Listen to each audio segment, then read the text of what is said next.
अच्छा, आपको क्या लगता है, डॉक्टर को मालूम है क्या हार्ट अटैक कल होगा आज होगा? उसको तो ये भी नहीं मालूम 70 है 80 है या 90 है। क्यों ऐसा बोला जा रहा है? To create a fear. और फियर से क्या होगा फिर? ऑपरेशन के लिए इमीडिएटली, बहुत सारे लोगों को इतना बोलने का जरूरत ही नहीं, वो तो इमीडिएट तैयारी हो जाता है। हार्ट का सुनते उसके मन में ऐसे ही डर रहता है, उसको ज्यादा डराने का। पर कभी कभी पेशेंट बोलता है सर एक बात बताइए, ब्लॉकेज तो कल भी था, ब्लॉकेज तो आज भी है, कल तक तो मैं सारा ही काम कर रहा था, ये पेन तो मेरे को बड़े दिनों से है, मैं अब तो पता चला हूं, तो आप एक काम करिए, मेरे को आप डिस्चार्ज कर दीजिए, मैं घर जाके फिर सोचूंगा। बोला नहीं, आप एक काम कीजिएगा, आप करवट भी लेंगे ना तो हमको पूछ लीजिएगा। पेशेंट बोलता है नहीं सर मैं तो घर जाऊंगा। बोला आप रुकिए, आपके घर वालों से मैं पूछता हूं। अच्छा, घर वाले बाहर कौन कौन वेट कर रहे होंगे? सारा खानदान वेट कर रहा होगा। वहां पे जाके क्या बोलना है कि patient is very critical, any moment he can die.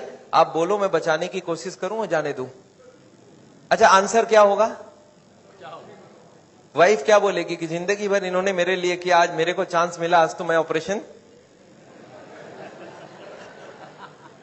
Wife बोलती है कोई चीज का भी कोई भी कंजूसी हमें नहीं करना है, इनको तो बचाना।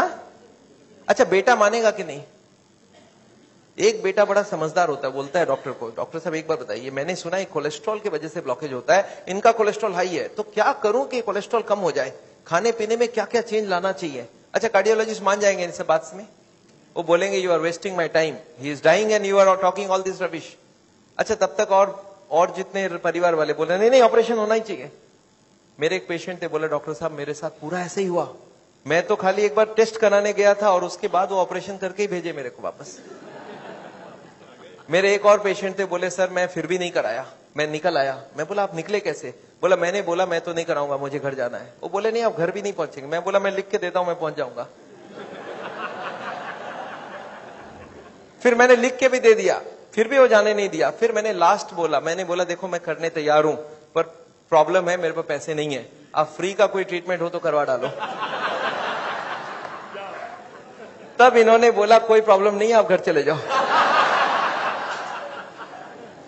फिर मैं जब घर जाने लगा तब फिर से बुलाया उन्होंने, बोला अब आप एक बार बताओ ये इतने पैसे आप कितने दिन में इकट्ठा कर सकते हो? तब मैंने बोला देखिए मुझे प्रॉपर्टी बेच के आना होगा, 2 महीना लगेगा। फिर मुझे 2 महीना उन्होंने टाइम दे दिया। बोला अब कोई प्रॉब्लम नहीं है, 2 महीने बाद ही ऑपरेशन होगा। आपको समझ आ रहा है ऑपरेशन कब रुक सकता है? दिस इज, मैं ये नहीं बोलूंगा सारे जगह एग्जैक्टली यही हो रहा है, पर इसका ही कुछ छोटा मोटा रूप ये हॉस्पिटल का सिस्टम है। पर एक बात मैं जानता हूं, हॉस्पिटल को ये चॉइस देना चाहिए पेशेंट को, देखो the blockage is so much so much so much,